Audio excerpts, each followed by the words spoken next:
Hello everyone, I hope आप सभी लोग बहुत अच्छे होंगे और उतने ही अच्छे तरीकों से आप सभी लोगों का पढ़ाई चल रहा होगा। तो इस वीडियो में हम लोग देखने वाले हैं अध्याय 14 आपका गणितीय कथनों की जांच में। मैं जैसे कि बोला था रणनीति में कि आपको कुछ लिमिटेड क्वेश्चन ही दिखाऊंगा, बताऊंगा, समझाऊंगा। तो हम लोग पार्ट 1 देख रहे हैं, इसमें कुछ क्वेश्चन देख लेते हैं जिससे आपकी जो है एग्जाम के लिए फिक्स हो पाए। तो चलो दो क्वेश्चन बोर्ड पर आप लोग देख पा रहे होंगे। पहला क्या बोल रहा है, सिद्ध कीजिए कि एक विषम, आपको क्या करना है, सिद्ध करना है कि एक विषम संख्या और एक सम संख्या, कोई सा भी एक विषम संख्या और एक सम संख्या को हम लोग क्या करते हैं तो जोड़ते हैं, तो हमेशा उसका जो आंसर है विषम संख्या ही आता है। मान के चलो कैसा, ऐसा कोई एक विषम संख्या मान के चलो 1, कोई एक सम संख्या 2, इसको जोड़ते हैं हम लोग हमेशा तो विषम संख्या ही आता है। इस चीज को हमें सिद्ध करके दिखाना, जो गणितीय कथन है उसको सिद्ध करना रहेगा। ठीक है, तो चलो इसके लिए हमें क्या करना पड़ेगा, ये नंबर कितने के लिए आएगा भाई, जितना भी क्वेश्चन बताया जाएगा पार्ट 1 और पार्ट 2 दोनों में वो 3 मार्क्स के लिए आएगा। टोटल 4 नंबर के लिए आता है। नंबर सिस्टम कुछ इस तरीके से, 4 नंबर के लिए तो 1 फिर 3, ऐसा 1 नंबर वाला आता है और 4 नंबर वाला। ठीक है, तो चलो देख लेते हैं इसमें हल में आपको क्या करना पड़ेगा, मानना पड़ेगा। ऐसे मैं जैसे कि यहां पर 1 और 2 ले लिया था, ऐसे तो हम लोग ले नहीं सकते ना, तो आपको क्या करना पड़ेगा, मानना पड़ेगा। तो इस तरीके से करोगे, माना कि सम संख्या, कोई सा भी एक सम संख्या मान लो, जैसे कि माना कि सम संख्या क्या है, 2k है। ठीक है, 2k एक सम संख्या मान ली, k का मान कुछ भी रखो, 2 से गुणा होकर के वो सम ही हो जाएगा। ठीक है, क्लियर यहां तक 2k हुआ। तब विषम संख्या क्या मान लेते हैं, और हम लोग विषम संख्या जो है आपका मान लेते हैं 2k + 1। ठीक है, ये हुआ। प्रश्न में हमें क्या बोल रहा है कि दोनों को जोड़ने पर बोल रहा है, तो प्रश्नानुसार हम लोग लिख सकते हैं इसमें, प्रश्न में दोनों को जोड़ने के लिए बोल रहे हैं। ठीक है, दोनों संख्या को जोड़ेंगे, किसको किसको, इसको 2k + 1 को। ठीक है, मीन्स मान के चलो हम लोग इसको इस लिखने के तरीके इस तरीके से बता देते हैं, इसको मैं a मान लेता हूं और इसको क्या मान लेता हूं b। तो यहां पर a और b को मैं जोड़ूंगा, इन दोनों संख्या को, तब कितना होगा, देखो 2k + 1। क्लियर यहां तक। तो a + b = या 2k और 2k जोड़ के कितना हो जाएगा, 4k + 1। ठीक, अब देखो यहां पर आपको इतना ही हल करना है और कुछ नहीं। देखो यहां पर 4k आ गया। ठीक है, अब इस मैं 4k है मान के चलो, इस k की जगह 1 रखूं, तब कितना, 4 1 कम 4, 4 में 1 जोड़ के 5 हो जाएगा। विषम संख्या हो रहा है ना। अगर मैं इस 4k की जगह 2 रखता हूं तो 4 दूनी 8, फिर 8 में 1 जोड़ूंगा तो फिर से कितना हो रहा है, 9 भी एक विषम संख्या हो रहा है। तो इस तरीका से आपको क्या करना पड़ेगा, लिखना पड़ेगा यहां 4k एक क्या है, सम संख्या है। ठीक है, 4k क्या है, एक सम संख्या है ना। तब क्या होगा, तब 4k + 1 विषम संख्या होगा। यही आपको सिद्ध करना था। ठीक है, इतना सही आपको सिंपल सा मेथड आपको करना है, जिससे आपको 3 नंबर जो है मिल जाए। नेक्स्ट क्वेश्चन देखते हैं, इसमें क्या बोल रहा है कि हमें सिद्ध कीजिए कि किन्हीं 2 क्रमागत विषम संख्या का योग, मतलब 2 ठो कोई क्रमागत विषम संख्या अगर उसको हम लोग जोड़ते हैं तो हमेशा उसका जो योग है 4 का गुणज होगा।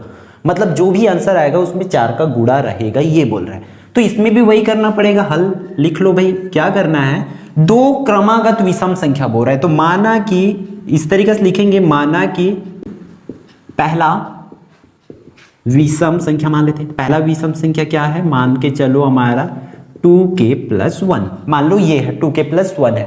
फिर जो दूसरा है आपका, दूसरा 2 बोला गया है ना, दूसरा विषम संख्या क्या कर लेते हैं हम लोग, क्रमागत बोले इसलिए 2k + ये 1 है, तो इसको क्या लेना पड़ेगा, 3।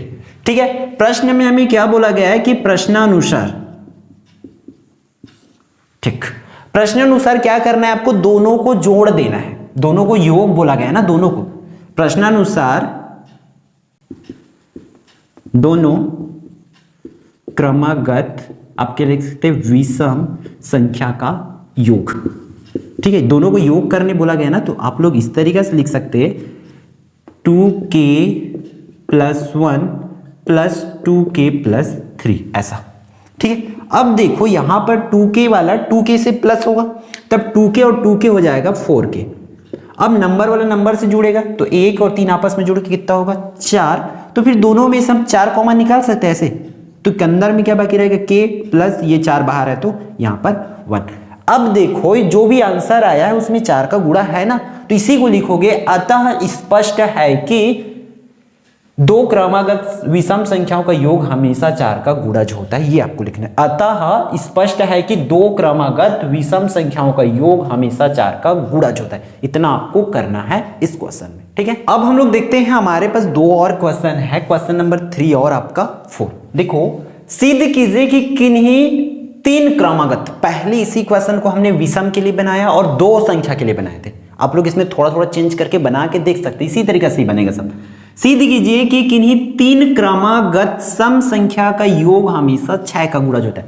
तो सेम इसको भी बनाना पड़ेगा, मानना पड़ेगा आपको भाई, ठीक है। माना कि क्रमागत बोले तो पहला जो संख्या है, पहला सम संख्या क्या है भाई आपका, हम मान लेते हैं 2k-2, ये आपका सम संख्या है, ठीक है।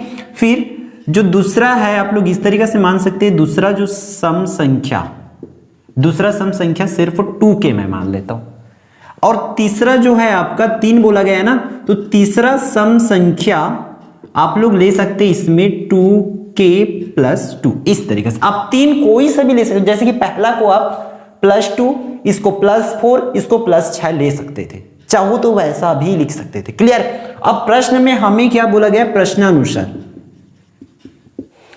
अब इसके बाद देखो हमें क्या लेना पड़ेगा, प्रश्नानुसार, है ना। प्रश्न में क्या बोला है कि किन्हीं 3 क्रमागत सम संख्याओं का योग, तो हम लोग लिखेंगे इस तरीके से 3 क्रमागत सम संख्याओं का योग, ठीक है। तीनों का योग करना है, मतलब कैसे होगा भाई, देखो तीनों को इस तरीके से 2k-2 प्लस 2k प्लस ये 2k+2, इन तीनों को इस तरीके से जोड़ देंगे। अब देखो यहां से -2 कैंसिल, तो बाकी क्या रहेगा 2k, यहां का ये वाला 2k बाकी है और ये वाला 2k बाकी है। तो इस तरीके से देखो सबको जोड़ोगे तो 2, 4 और ये 6k हो जाएगा। तो देखो स्पष्ट है, आपको जो भी आंसर है उसमें 6 का गुणा है, तो आप लोग लिखोगे अतः स्पष्ट है कि किन्हीं 3 क्रमागत सम संख्याओं का योग हमेशा 6 का गुणज होता है, और यही आपको सिद्ध करना था, ठीक है। नेक्स्ट वन पर आ जाओ। इसमें क्या बोल रहा है कि सिद्ध कीजिए कि एक विषम संख्या का वर्ग विषम संख्या ही होता है।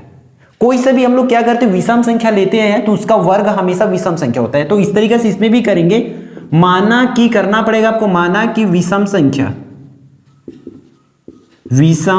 कोई मान लेते, मान के चलो n बराबर क्या है भाई आपका 2k+1। प्रश्नानुसार क्या बोल रहा है, इसका वर्ग, ठीक है। प्रश्नानुसार, प्रश्न में इसका जो वर्ग करेंगे, n का वर्ग, इस साइड भी वर्ग करना पड़ेगा, 2k+1 पूरे का वर्ग। इसका वर्ग हमेशा एक विषम संख्या ही होता है, आंसर उस चीज को आपको बताना है, प्रूफ करना है। तो ऐसे करो, देखो a+b पूरे का वर्ग में है तो हमें a का वर्ग करना पड़ेगा इस तरीके से, +2a और b, इस तरीके से, +b का वर्ग मतलब 1 का वर्ग होगा इस तरीके से। अब देखो यहां पर 2k का वर्ग है, मतलब 4k² हो जाएगा, ठीक है। प्लस इधर गुणा करेंगे तो 2 दूनी 4k और 4 1 कम 4 ही होगा, प्लस 1 का वर्ग 1, इस तरीके से। अब देखो इन दोनों में से मैं किसको बाहर निकाल सकता हूं, 2 को, ठीक है। 2 को बाहर निकाल सकता हूं ना ऐसे, या 4 को डायरेक्टली आप चाहो तो 4 को भी ऐसे बाहर निकाल सकते हैं। 4k का वर्ग प्लस k प्लस में 1। अब देखो यहां पर अगर ये कोई सा भी संख्या हो, मान के चलो हम इसको क्या ले लेते हैं इस तरीका से, k का वर्ग प्लस k बराबर कोई नया संख्या ले लेते हैं, मान के चलो m ले लेते हैं इस तरीके से। तो ये कैसे होगा, 4m+1 होगा। तो देखो यहां पर, ठीक है, ये m हमारा क्या है, कोई संख्या है, तो वो संख्या का इसके साथ अब करेंगे, सम संख्या भी हो सकती है, विषम, मान ये पूर्णांक है, सम संख्या भी हो सकता है, विषम संख्या भी हो जाता है, इतने के मतलब में सम संख्या भी लो चाहे विषम संख्या, इनकी जगह आप कुछ भी रखो। तो वो 4 के साथ गुणा करके सम संख्या ही बनेगा, फिर उसमें 1 जोड़ेंगे तो वो क्या बन जाएगा, विषम संख्या हो जाएगा। तो सिद्ध हुआ, तो यहां पर लिखेंगे सिद्ध हुआ कि एक विषम संख्या का वर्ग हमेशा विषम संख्या ही होती है। इस तरीके से आपको लिखना है, ठीक है। तो इस वीडियो में हम लोग इतना ही रखते हैं। वीडियो को नेक्स्ट पार्ट में हम लोग देखेंगे 4 और क्वेश्चन, जिससे आपके 8 क्वेश्चन में कंप्लीट आपका ये वाली चैप्टर हो जाएगा और आपका 3 नंबर जो है फिक्स हो पाएगा। आई होप ये वीडियो आपके लिए यूजफुल रहा होगा। तो वीडियो को लाइक करेंगे और यदि आप लोग चैनल पर नए होंगे तो चैनल को सब्सक्राइब कर लेंगे, ठीक है। तो मिलते हैं आने वाले इंपॉर्टेंट वीडियो में।